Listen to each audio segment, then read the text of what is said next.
Hello दोस्तों, कैसे हो? आशा करता हूँ कि आप सब अच्छे होंगे। आज हम एक्सेल के दूसरी क्लास पढ़ने वाले हैं, एमएस एक्सेल पार्ट 2। तो इससे पहले आपने पार्ट 1 देख ही लिया होगा। पार्ट 1 में आपको मैंने बेसिक चीज़ के बारे में बताया हूँ और इसमें ये भी बताया था कि एमएस एक्सेल बहुत ही स्मार्ट इंटेलिजेंट एप्लीकेशन सॉफ्टवेयर है। इसको बस हिंट देना रहता है, बाकी वो अपने आप समझ जाता है कि आपको क्या चाहिए, है ना। तो चलिए वीडियो शुरू करते हैं। सबसे पहले हम अपने कंप्यूटर में एम एस एक्सेल ओपन कर लेते हैं। एम एस एक्सेल ओपन करने के लिए विंडो के साथ आर प्रेस करेंगे, हमारा रन कमांड वो खुल के वो सामने आ जाएगा और इसमें हम टेक्स्ट करेंगे, टाइप करेंगे एक्सेल। एक्सेल टाइप करने के बाद हम ओके कर देंगे तो हमारा एक्सेल ओपन होके आ जाएगा। तो इस पे सबसे पहले हम जान लेते हैं कि अगर हम सब नए होते हैं एक्सेल में, सबसे पहले जब काम करते हैं तो हमको ये नहीं पता रहता कि अगर हम इसमें कुछ टेक्स्ट लिख रहे हैं, जैसे मैं इसमें कुछ टेक्स्ट लिख रहा हूँ तो हमारा सेल के बाहर जा रहा है। देखो, जिस सेल में हम काम कर रहे हैं इस सेल के बाहर हमारा ये चला जा रहा है टेक्स्ट।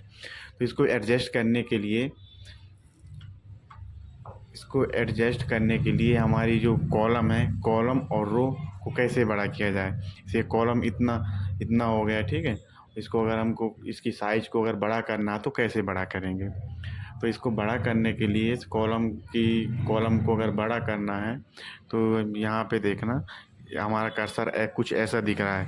हम इस लाइन के बीच में ले जाएंगे तो हमारा कर्सर प्लस में चेंज हो गया है, ठीक है। ऐसे हमारा कर्सर इस टाइप का हो गया है। तो माउस का लेफ़्ट बटन क्लिक करके रखेंगे और जितना बड़ा जितना छोटा चाहे उतना हम इसको कर सकते हैं। हम इतना बड़ा चाहिए, यहाँ पे ले जाके हम कर्सर को माउस को छोड़ देंगे तो हमारा जो कॉलम की जो साइज़ है इतनी बड़ी हो गई है ना। और इतना छोटा करना चाहेंगे तो छोटा भी कर लेंगे।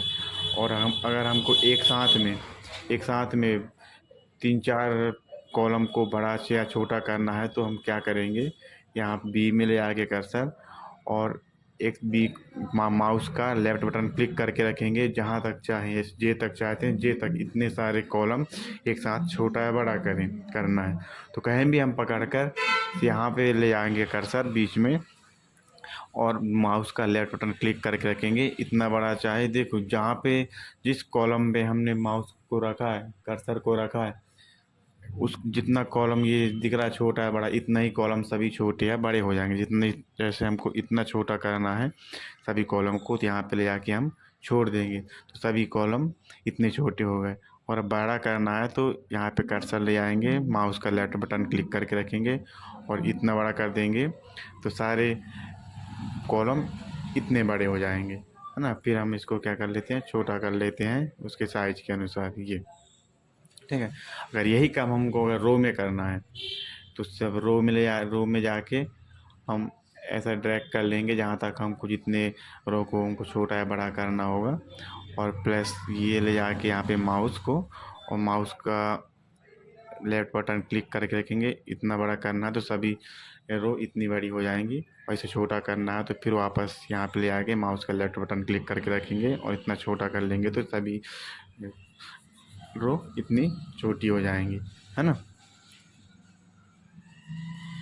ठीक। और अगर जैसे ये यहाँ पे कुछ टाइप करते हैं, जैसे मैं लिख देता हूँ BIP, ठीक है। वैसे मैं इस पर टाइप किया और अपना माउस दूसरे सेल में रख दिया, ठीक है। और फिर से वापस मैं चाहता हूँ कि इसमें और कुछ मैं टाइप करूँ, जैसे मैं इसमें फिर से माउस लाया, फिर से कुछ टाइप करना शुरू किया तो देखिए वो मेरा जो इससे पहले लिखा हुआ था BIP वो डिलीट हो गया। ठीक, ऐसा क्यों हुआ। फिर से मैं वापस दूसरे सेल में ले आके अपना माउस रखता हूँ, फिर से वापस उसी में जाके क्लिक करके फिर से कुछ टाइप करता हूँ, फिर से देख लीजिए फिर से वो जो लिखा हुआ पहले से बार था वो डिलीट हो गया। ऐसे क्यों होता है। अगर फिर से मुझको वैसे ही लिखना है जैसा इसके आगे लिखना है अगर, तो माउस को यहाँ पे ले आऊँगा और माउस के लेफ्ट बटन को 2 बार क्लिक करूँगा। इसलिए मैंने 2 बार क्लिक किया तो मेरा माउस यहाँ पे ब्लिंक होने लग गया। तो अब कुछ भी टाइप करूँगा तो यहाँ से मेरा आगे से लिखना शुरू हो जाएगा, है ना। और ये भी आपको नहीं करना है तो यहाँ पे जाओ, इस पे आके क्लिक करो माउस और कीबोर्ड से F2 बटन प्रेस कर दो। फिर से हमारा माउस वहाँ पे टिमटिमाने लग जाएगा और फिर से हम आगे लिख सकते हैं, है ना। तो ये हमने सीख लिया कि अपने एक रो और कॉलम की साइज को कम और ज़्यादा कैसे करें। सेल में हमको अगर टाइप करते हैं और उसके दूसरे सेल में क्लिक करने के बाद फिर वापस उसी सेल में हम काम करना चाहते हैं तो आगे फिर कैसे लिख सकते हैं, दोबारा उसी में आगे कैसे लिख सकते हैं, ये हमने सीख लिया, है ना। इसके अलावा आपको तो ये पता ही होगा, मैं बता ही चुका हूँ कि MS एक्सेल बहुत ही स्मार्ट, बहुत ही इंटेलिजेंट एप्लीकेशन सॉफ्टवेयर है। बस इसको हिंट देना रहता है। जैसे ही आप हिंट दोगे वो समझ जाएगा कि मुझे ये क्या, हम क्या पूछना चाहते हैं उससे, है ना। तो ऐसे देखिए मैं यहाँ पे उसको हिंट देता हूँ 1 2 और 3 नहीं 2 तक ही देता हूँ। मैंने उसको बोल दिया 1 और 2, वो समझ गया कि इसको क्या चाहिए 1 और 2। इसके लिए मैं क्या करूँगा, यहाँ पे देखिए कोने पे इधर हमारा माउस कुछ ऐसा भी दिख रहा है, इसे कोने पे ले जाएंगे, डॉट दिख रहा है जो छोटा सा, उस पे ले जाएंगे माउस को, ये प्लस का चिन्ह बन गया हमारा माउस छोटा प्लस।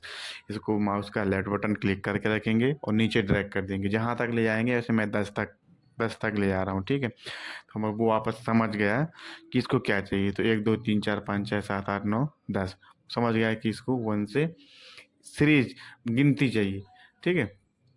और अगर यहाँ पे मैं लिख देता हूँ संडे, SUN, सन MON मन, इस वो समझ गया होगा कि इसको क्या चाहिए। फिर से वही प्रक्रिया करता हूँ मैं, यहाँ पे माउस रखूँगा, माउस का लेफ्ट बटन क्लिक करके रखूँगा और आगे ड्रैग कर दूँगा, तो ये समझ जाएगा कि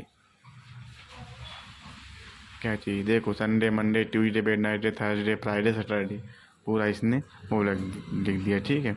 और जैसे हमको और आगे पूरी गिनती लिखना है 1 से 100 तक, तो उसके लिए क्या करना रहेगा, इसको मैं डिलीट कर देता हूँ।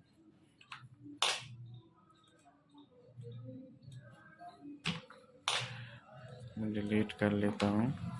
इसे हमको पूरी गिनती लिखना 1 से 100 तक, लिख दूँगा 1 2, ठीक है। देखना मैं इसको केवल हिंट देता जाऊँगा, वो आगे गिनती लिखता जाएगा, ठीक है।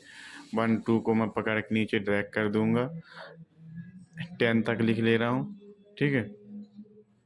यहाँ पे मैं लिख ले रहा हूँ 11, यहाँ पे लिख दे रहा हूँ 12, ठीक है। बस इतना अपन लिखेंगे, उसके आगे फिर से ड्रैग कर दूँगा। ये समझ गया 1 से 10 तक और 11 से 20 तक, और फिर इन दोनों को पकड़ के करके और यहाँ से मैं ड्रैग कर लेता हूँ कहाँ तक, 100 तक। ये देखो 1 से